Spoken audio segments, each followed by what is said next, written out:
अनुसूचित जाती प्रवर्गाचे कोणत्याही प्रकारचं उपवर्गीकरण राज्य सरकारने करू नये यासह विविध मागण्यांसाठी सकल आंबेडकर समाज कोपरगाव शहर व taluka Vanchit Bahujan Aghadi Republican Party of India Athawale गट भारतीय बौद्ध महासभा पीपल्स रिपब्लिकन पार्टी आणि समता सैनिक दल यांच्या संयुक्त विद्यमाने सोमवार रोजी कोपरगावात विराट मोर्चा आयोजन करण्यात आला होता। विश्वरत्न डॉक्टर बाबासाहेब आंबेडकर यांच्या स्मारकास पुष्पहार अर्पण करून अभिवादन करण्यात आलं। त्यानंतर समता सैनिक दलाच्या वतीने मानवंदना देत विराट मोर्चाला प्रारंभ झाला। शहरातील प्रमुख मार्गांवरून तहसील कार्यालयावर धडकलेल्या या मोर्चात हातात निळे झेंडे, भारतीय संविधानाच्या प्रती आणि डॉक्टर बाबासाहेब आंबेडकर यांच्या प्रतिमा घेऊन आंदोलकांनी जय भीम, संविधान बचाव आणि उपवर्गीकरण रद्द करा अशा घोषणांनी परिसर दणाणून सोडला। अनुसूचित जाती प्रवर्गाचं कोणत्याही प्रकारचं उपवर्गीकरण राज्य सरकारने करू नये तसंच संविधानाने दिलेले समान हक्क, सामाजिक न्याय व आरक्षणाचे संरक्षण कायम ठेवावे अशी प्रमुख मागणी आंदोलकांनी केली आहे। मोर्चाच्या समारोपानंतर शिष्टमंडळाने आपल्या विविध मागण्यांचं निवेदन कोपरगावचे तहसीलदार महेश सावंत यांच्याकडे सादर केलं। दरम्यान कोणताही अनुचित प्रकार घडू नये यासाठी कोपरगाव शहर पोलीस ठाण्याचे पोलीस निरीक्षक उद्धव ढमाले यांच्या मार्गदर्शनाखाली चोख पोलीस बंदोबस्त तैनात करण्यात आला होता। शांततेत व शिस्तबद्ध वातावरणात पार पडलेल्या या विराट मोर्चाने शासनाचं लक्ष वेधून घेतलं। सम्राट न्यूजसाठी संपादक अजय विघे, कोपरगाव। या उपवर्गीकरणाचा विषय घेऊन आम्ही गेल्या एक महिनाभर कोपरगाव शहरात तालुक्यामध्ये भ्रमंती केली आणि हा जनसमुदाय आम्ही इथं उभा केलेला आहे।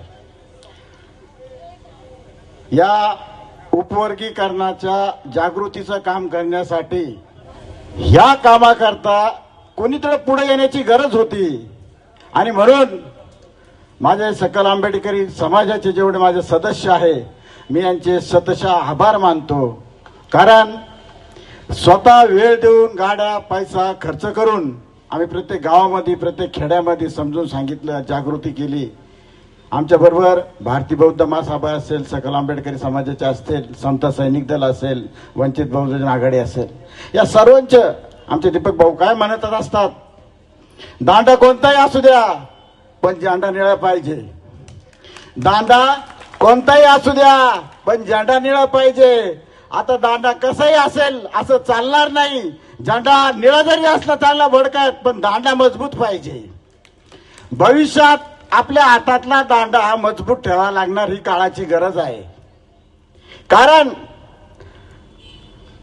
झोपलेला असतो त्याला उठवता येतं, उठ बाबा, पण जो झोपेचं सोंग करतो आणि आपली जो चेष्टा करतो त्याच्या कमरात दांडा घातल्याशिवाय आपल्याला आता जमणार नाही।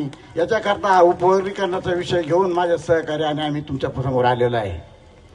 मित्रांनो, आरक्षण हा विषय नाहीये, हा एक समाजाला खच्ची करण्याचं काम करायचं आहे। 2014ला हे सरकार सत्तेत आलं आणि त्या सरकारचा जर पहिला अजेंडा असेल तर दलित समाजाची चळवळ संपवायची।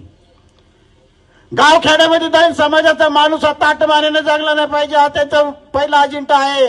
आणि पहिलं पाऊल त्यांनी टाकलं, जे माझ्या परदेशामध्ये शिक्षण करणारे जे बांधव असतील, ज्यांची प्राप्त परिस्थिती नाहीये परदेशात शिक्षण शिकायची, अशा माझ्या ज्या बांधवांचं, माझ्या माता भगिनींचं शिक्षणापासून वंचित करण्याचं काम, त्यांची शिष्यवृत्ती यांनी नष्ट करण्याचं काम या सरकारनं पहिलं केलेलं आहे। 2014ला ते तिथं थांबले नाही, तर मग आता दुसरा अजेंडा काय घ्यायचा? तर दुसरा अजेंडा त्यांनी हातात घेतला का जाती जातीमध्ये मारामाऱ्या लावून द्यायच्या आणि पाहिजे तसे निर्णय विधानसभेत घ्यायचे, लोकसभेत घ्यायचे, पाहिजे तसे कायदे पास करायचे। अरे तुम्ही किती कायदा पास करा, पण ज्या दिवशी तुम्ही आमच्या संविधानाच्या कचाट्यात सापडचाल पट्ट्यावर मग गाठ आमच्याशी आहे। कारण कायदे करायचे। आता लोकसभेमध्ये महिला आरक्षण आणलं, ते 33% आरक्षण महिला करता त्यांनी सांगितलं होतं, ते आरक्षण पारित झालं नाही का? खोटे नाटे कायदे करून जनसमुदायाला वेठीस धरायचं, हा पहिला त्या सरकारचा अजेंडा आहे। कुठली गोष्ट घ्या, तुम्ही बँकेत तुमचे स्वतःचे पैसे काढायला गेले तर तुम्हाला केवायसी करावं लागेल। पूर्वी होतं का असं? तुम्ही आधार कार्ड जर काही तुमचं बंद पडलं असेल, तुम्हाला केवायसी करावं लागत असेल, तुम्ही रेशन दुकानात जर धान्य घ्यायला गेलं तर तुम्हाला केवायसी करावं लागत असेल. कारण या सरकारला फक्त जनसमुदायामध्ये मारामाऱ्या लावायच्या आहे. ज्यावेळेस या सरकारने नोटबंदीचा कायदा आणला त्यावेळेस सर्वसाधारण माझा गोरगरीब माणूस फक्त बँकेच्या लाईनीमध्ये होता. सर्वसाधारण माणसाच्या वृत्तीशी झूंज झाली त्या लाईनीमध्ये. काही काही माझे धारातीर्थ पडले ते बँकेत पैसे बदलून घेण्याकरता, आणि काही बांधवांना तर अक्षरशः अपघात होतो आलं. पण जे बडे तोड दांडगे होते त्या नालायकांनी बँकेचे मॅनेजर संघ कॉम्प्रोमाइज करून 70% आम्हाला दे, 30% तू घे. या अशा सरकारच्या या योजना आहे. म्हणून या सरकारला जाग आणण्याकरता तुम्हाला आम्हाला एक होण्याची गरज आहे. हा आरक्षणाचा मुद्दा नाहीये. आरक्षण तर हे आपल्याला दिल्यापासून यांच्या पोटात दुखत आहे का महाराला आरक्षण दिलं, महाराला आरक्षण दिलं, मग आता जोडीदार कोणीतरी पाहिजे. अरे ज्यावेळेस यांनी कोर्टामध्ये याचिका दाखल केली त्यावेळेस कुठल्या महाराला विचारलं का उपवर्गीकरण आम्हाला करायचं आहे, तुमची याला संमती आहे का? कुठल्या पेपरला आली बातमी, कुठल्या मीडियाच्या बाहेर बातमी आली? कुठंच आली नाही. कारण हा कुटील डाव फक्त बीजेपीच करू शकते, दुसरं कोणी करू शकत नाही. कारण माणसामध्ये मारामाऱ्या लावायचा आजपासून नाही, 16व्या शतकापासून हा डाव आहे. छत्रपती शिवाजी महाराजांना सुद्धा त्यांनी नाकारलं होतं, आमचे धर्मवीर संभाजी महाराजांना सुद्धा त्यांनी नाकारलं होतं. परंतु हा महाराष्ट्र जिवंत होता. हा महाराष्ट्र धारातीर्थ जरी पडला तरी महाराष्ट्राने त्या व्यवस्थेला त्यावेळेस चोख उत्तर दिलेलं आहे. तुम्हाला आम्हाला ही गोष्ट इतिहास नाकारता येणार नाही. आज या आरक्षणाच्या मुद्द्यावर आम्ही झोपलेले माणसं नाहीये हे त्यांना दाखवून देण्याकरता माझा राज्य समुदाय एकत्र झालेला आहे. आणि मित्रांनो, ही चळवळ आज आता अनिल नवरे आमच्या सहकार्यांनी सांगितलं की ही चळवळ इथंच थांबणार नाहीये. पण मी कोपरगावमध्ये सांगत असतो, कोपरगावमध्ये कोणी असेल आरक्षणाबद्दल कोणी काही बोलत असेल तर आम्ही त्या पद्धतीत जसं तुम्ही मानशाल तसं त्याच पद्धतीत उतरू आणि त्याच पद्धतीत त्या गोष्टीला उत्तर दिलं जाईल. यानंतर या गोष्टीचा आरक्षणाच्या मुद्द्यावरती जे संविधानिक मार्गाने आहे, आमच्या कुठल्या जाती धर्माला विरोध प्रत्येक वक्त्याने सांगितलं आणि मी तेच सांगतो. आरक्षण म्हणजे काय?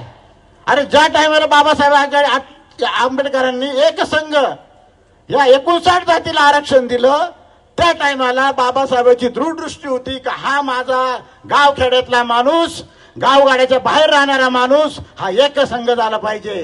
आणि आता त्यांच्या डोळ्यात लक्षात आलंय का गावखेड्याच्या चड्डी फाटलेला माणूस आता पांढऱ्या कपड्यात दिसायला लागला, मग याच्या काड्या करायला आपल्याला काही हरकत नाही. तुम्ही कितीही काड्या करा हो, तुम्ही कितीही काड्या करा. तुम्ही एक काड्या केली तर आमचे 10 जण उभे राहतील, तुम्ही 10 काड्या केल्या तर आमचे 100 उभे राहतील, तुम्ही 100 काड्या केल्या तर आमचे 1000 जण उभे राहतील. तसंच तसं उत्तर दिलं जाईल. म्हणून मी आयोजकाचे जास्त वेळ न घेताना आज आमच्या विनंतीला मान देऊन गावखेड्यातून आलेले आमचे बांधव असतील किंवा शहरामधील आमचे बांधव असतील यांना आमच्या विनंतीला मान देऊन आपण इथं उपस्थित राहिला त्याबद्दल मी सगळ्यांचे हार्दिक हार्दिक अभिनंदन करतो.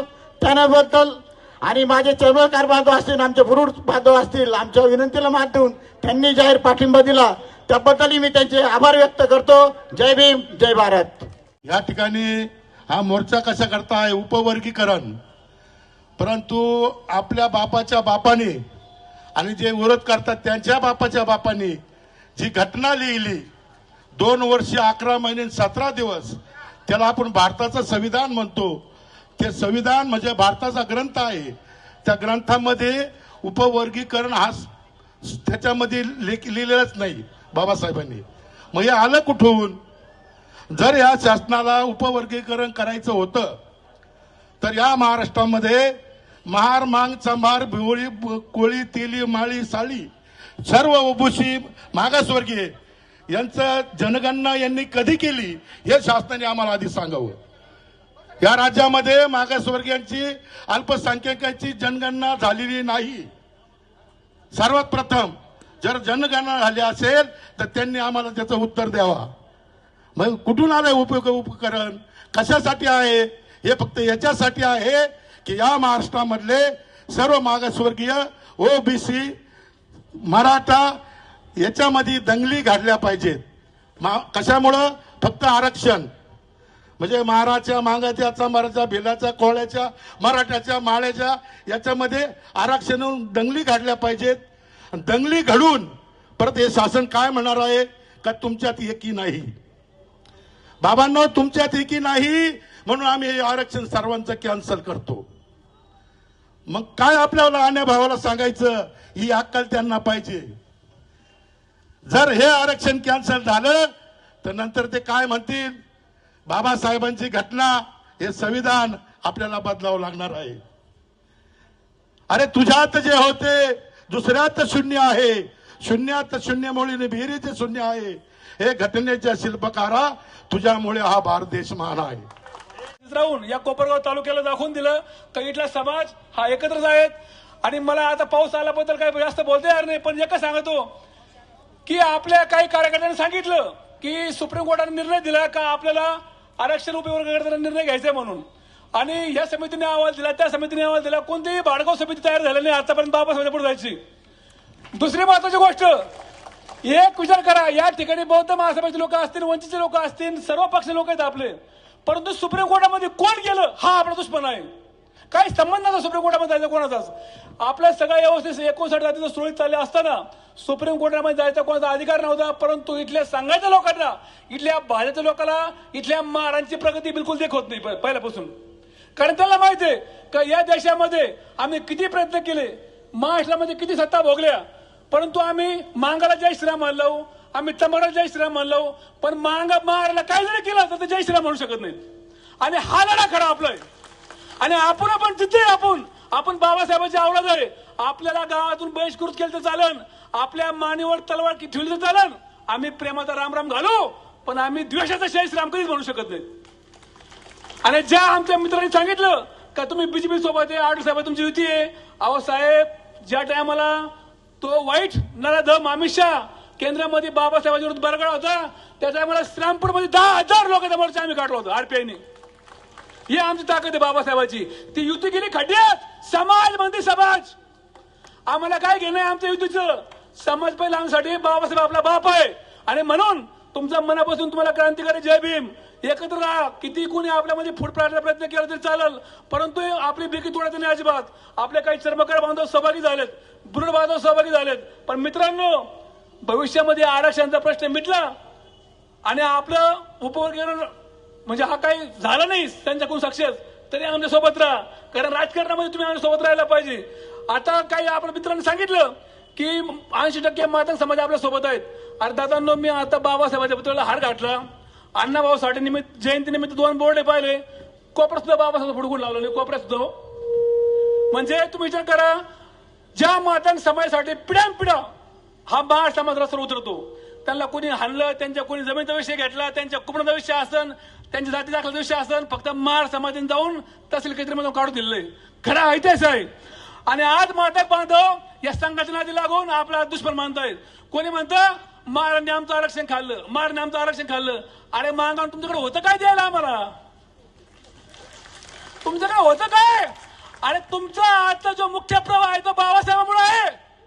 आमच्या बापाने आरक्षण दिलं तुम्हाला, त्या 13% मध्ये तुम्हाला समजून घेतलं, म्हणून आज तुम्ही आज रस्त्यावर आमच्या विरुद्ध बरवतात. गावात त्याची परवानगी नव्हती, पाणी प्यायची परवानगी नव्हती, ज्या ठिकाणी गाडाला कुत्र्याला किंमत होती ती किंमत तुम्हाला नव्हती. आमच्या बापाने आरक्षण दिलं, त्या टायमाला जर बाबासाहेब विचार केला असता, फक्त मला महाराज आरक्षण द्यायचं, तुमच्या कुत्र्याने हल्ले असते खाल्ले. पण आमचा बाप एवढ्या मोठ्या मनाचा होता, आमच्या बापाने विचार केला नाही का मी ओबीसी असून, एसटी असून, व्हिजा असो, एनटी असो, सगळ्या जातीला सोबत घेऊन काम करणारे. आणि म्हणून बाबासाहेबांनी तुम्हाला मुख्य प्रवाह आणलं. मला ज्या मातंग समाजाने विद्रोही भूमिका घेतली, ज्या मातंग समाजाने फेसबुकवर, इंस्टाग्रामला चुकीचे विधान केलं, मी त्यांचा कडून निषेध करतो. कारण जे होते, लक्ष्मण ढोबळे असतील, मजिना सत्ते असतील, सुकुमार कांबळे असतील, अजिंक्य जान्ने असतील, या लोकांनी बाबासाहेबांचं नाव घेऊन यांना प्रत्येक मारवाड्यामध्ये आपण किंमत दिली. पण आज हे लोक आज म्हणतात नाही काही झालं तरी आम्ही उपवर्गीकरण केल्याशिवाय राहणार नाही. अरे हा अधिकार तुम्हाला आमच्या बापाने दिलाय ना. ज्या बाबासाहेबांनी तुम्हाला सगळा अधिकार दिला, त्या बाबासाहेबांचं संविधान तोडण्यासाठी तुम्ही या संघाच्या नादी लागून प्रयत्न करता, तुमचा जाहीर निषेध आहे. आणि म्हणून आपण तर या आरक्षणाचं उपवर्गीकरण कधी होऊ देणार नाही. जीव घ्याल तर चालन, पण आपल्यामध्ये जे किरकोळ गटतट असतील, आपल्यामध्ये जे एकमेकाचे वाद असतील, आपल्या किती संघटना असतील, अजिबात तुम्ही त्याच्यामध्ये मतभेद करू नका. कारण जर हे उपवर्गीकरण थांबत असेल तर आपल्याला एकत्र राहिल्याशिवाय पर्याय नाही अजिबात. आपल्याला एकत्र जेवावं लागेल. आणि कोणी किती काय जरी बोलले तरी मोठे भाऊ व्हा, कोणी छोटे भाऊ व्हा, एकामेकाला पोटामध्ये घ्या आणि एक ते ताकदीने लढा, तरच पर्याय. नाहीतर तुम्हाला सांगतो, हे बघा, पहिली क्रांती या सर्व भारतातल्या जाती धर्माला एकत्र ठेवण्याची क्रांती बाबासाहेबांनी केली भारतीय संविधानाच्या माध्यमातून. आणि आज जंतर मंतर क्रांती पण एका महाराजांनीच केली. तोच तो अभिजित तितके महाराज आहे, हे लक्षात ठेवा. आणि ती क्रांती 2029 ला हे सरकार ओळख करणार आहे आपण. आम्हाला सध्याचं काय घेणं नाही हो, त्यांनी काय दिलंय आपल्याला हो. आणि तसे RP 100 खासदार आणि 50 आमदार आहेत. सगळ्यांनी सांगितलं आरक्षणाचा फायदा काय, तोटा काय, कोणाला काय मिळणार, कोणाला काय नाही मिळणार. पण मी त्याच्यावर बोलणार नाही. सगळे मान्यवर त्याच्यावर बोललेत. मी फक्त याच्यावर बोलणार आहे की हे सरकार किती जातीवादी आहे आणि या सरकारने बौद्ध समाजाला कसं टार्गेट केलेलं आहे. 1 ऑगस्ट 2024 रोजी उच्च न्यायालयाचा निर्णय येतो. ज्या ज्या राज्य सरकारला गरज असेल तर त्यांनी उपवर्गीकरण केलं पाहिजे. कधी गरज असेल तर. पण आमचे फडणवीस साहेब त्यांनी कुणाची पर्वा न करता, कुणाचा विचार न घेता उपवर्गीकरण लागू करण्याचा ठाम निर्णय घेतला. बदर समिती नेमली. बदर समिती नेमल्यानंतर बदर समितीचे सदस्य नेमले आणि त्या बदर समितीत एकही मांगाचा नाही, एकही महाराजा नाही, एकही चंबाराचा नाही, एकही बुरुडाचा नाही, सगळे सवर्णाचे. अरे आरक्षण उपवर्गीकरण आमचं करताय का सवर्णाचं करताय? बदर समिती नेमली, 17 महिने घेतले, आदेश काढला नाही, अहवाल सादर केला नाही. आणि आमचे 1 एप्रिल 2026 रोजी विधिमंडळात ठराव पास केला.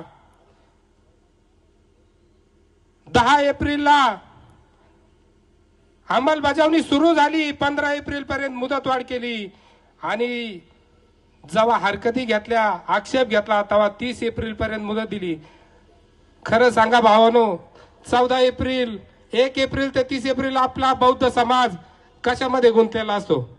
अरे तुमच्या बापाची जयंती आहे, त्या बापाच्या जयंतीत आमचा बौद्ध समाज महिनाभर त्या जयंतीची तयारी करत असतो. म्हणजे किती जातीवादपणा आहे. 1 ऑगस्टला तुम्ही अण्णाभाऊ साठेची जयंती, त्या दिवशी निर्णय लागू करता. एप्रिल महिन्यात अहवाल सादर करता, ठराव मंजूर करता आणि कळत न कळत समाजाला हा संदेश देता की बाबासाहेबांवर अण्णाभाऊ साठे भारी. हा जातीवाद नाही का?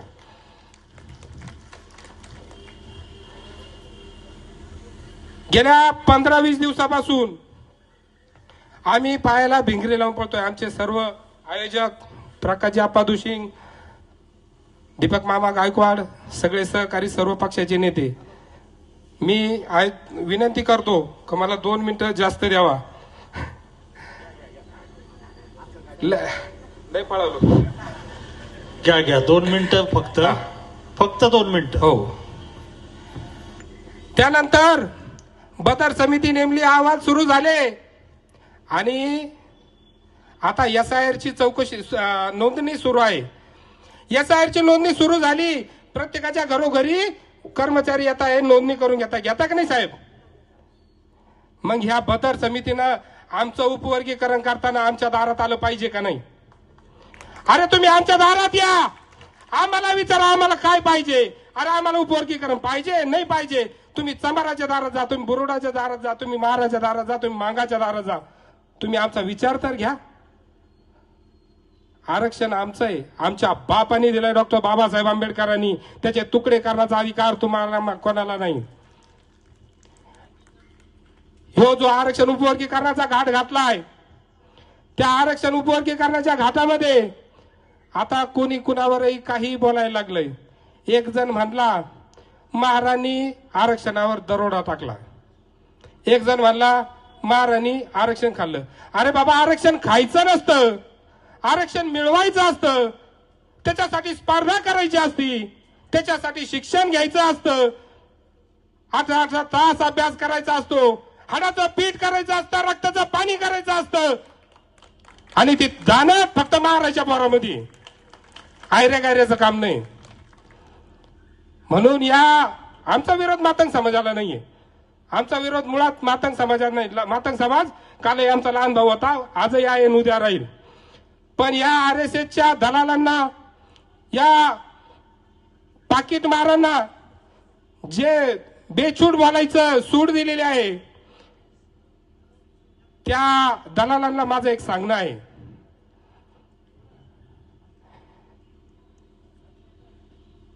ते म्हणतात की हा देश, हा महाराष्ट्र फुले शाहू आंबेडकरांचा नाही. त्या दलालांसाठी, मातंग समाजासाठी नाही, त्या दलालासाठी. हा महाराष्ट्र फुले शाहू आंबेडकरांचा नाही, तर टिळक, सावरकर, गोळवलकरांचा आहे. त्या दलालाला माझं सांगणं आहे का हा महाराष्ट्र छत्रपती शिवाजी महाराजांचा आहे, महात्मा फुलेंचा आहे, छत्रपती शाहू महाराजांचा आहे, डॉक्टर बाबासाहेब आंबेडकरांचा आहे, अण्णा भाऊ साठेंचा आहे. या महाराष्ट्राचे बाप फक्त फुले शाहू आंबेडकर आहे, कोणी नाही. बाकीच्याला आम्ही मानितही नाही. म्हणून या जातीवादी सरकारनं जो आपल्यावर अन्याय करायचं ठरवलेलं आहे, त्या सरकारला आपण सडेतोड उत्तर या मोर्चाच्या माध्यमातून देत आहोत. या मोर्चाच्या माध्यमातून या सरकारने जागा व्हावं, वेळोत वेळी जागा व्हावं, नाही तर या सरकारला आमचा आव्हान आहे. या मोर्चाच्या माध्यमातून आव्हान करतो, तुम्ही उपवर्गीकरण लागू करायची तयारी करा. आम्ही 29ला तुम्हाला मुख्यमंत्री होऊ देणार नाही याची तयारी करतो.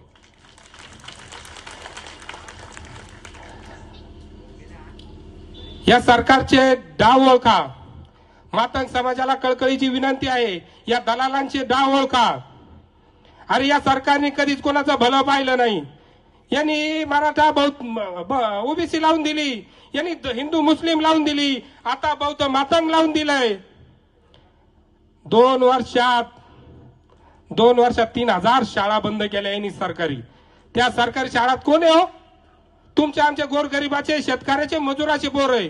कोणाचे पोर आहे? प्रत्येकाला खाजगी शिक्षण घेणं परवडणार आहे का? बरं, 10वी 12वी कॉलेज नंतरचं जे शिक्षण घ्यायचंय, डिग्री घ्यायची, डिप्लोमा घ्यायचा, इंजिनिअरिंग घ्यायचंय, MPSC करायची, UPSC करायची, या आरक्षणाच्या माध्यमातून आपल्याला 25 ते 30 हजार रुपयात ऍडमिशन आपल्या लेकराचं होतं.